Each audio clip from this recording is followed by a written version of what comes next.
Now, the head of the anti-monarchy group Republic, who was arrested just before he was about to protest on the day of King Charles's coronation back in May, says he's taking legal action against the Metropolitan Police, who used a controversial new law to detain him and several others for 14 hours.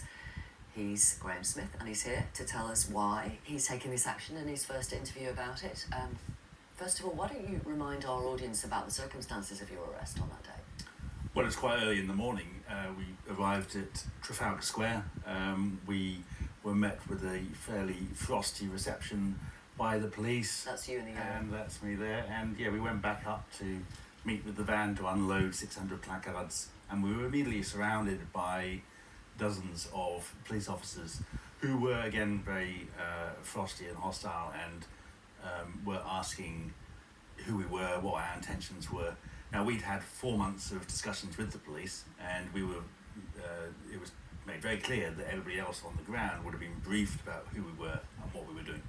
And without any particular there's no willingness on their part to listen to us. They stopped us, detained us, searched us, arrested us, and took us off to a police station in South London for the rest of the day. What was your reaction when that happened?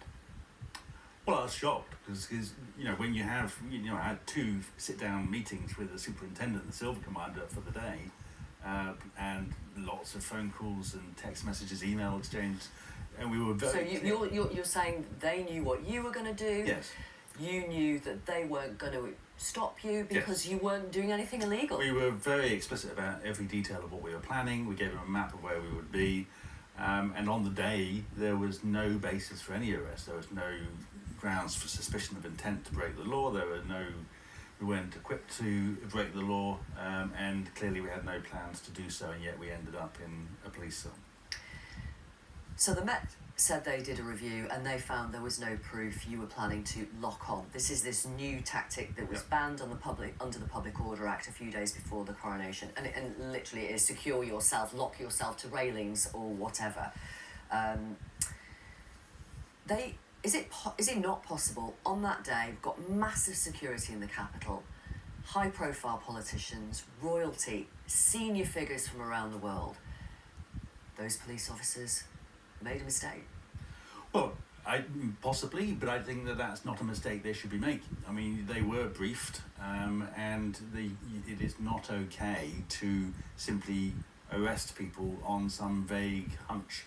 You need evidence, you need proper grounds for suspicion. Why do you think they did it then?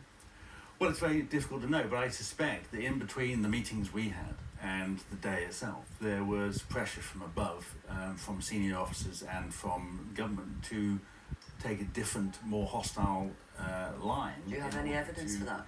No, but I think there must be a reason why, because it wasn't just the arrest. All the way through the day, all the way through the coronation, the police that were there and the protesters were there, it was a very frosty reception that the protesters had as well.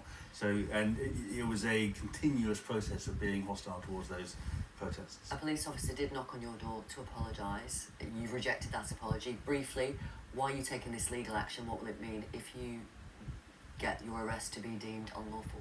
Well, I think there needs to be a certain sort of closure and natural justice for myself and the others who were arrested.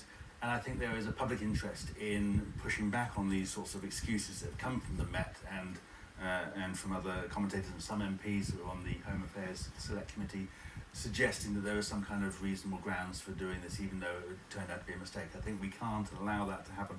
These arrests and this new law has put a chilling effect on protest, and we even on the day itself, people were going away or hearing about the news and not turning up for the protest, and other protesters are now concerned about the extent to which the police are free to interpret these laws, and there has to be a line drawn on the powers of the police on protest. Thank you very much for talking to our audience tonight. Thank you. Thank you. We appreciate it.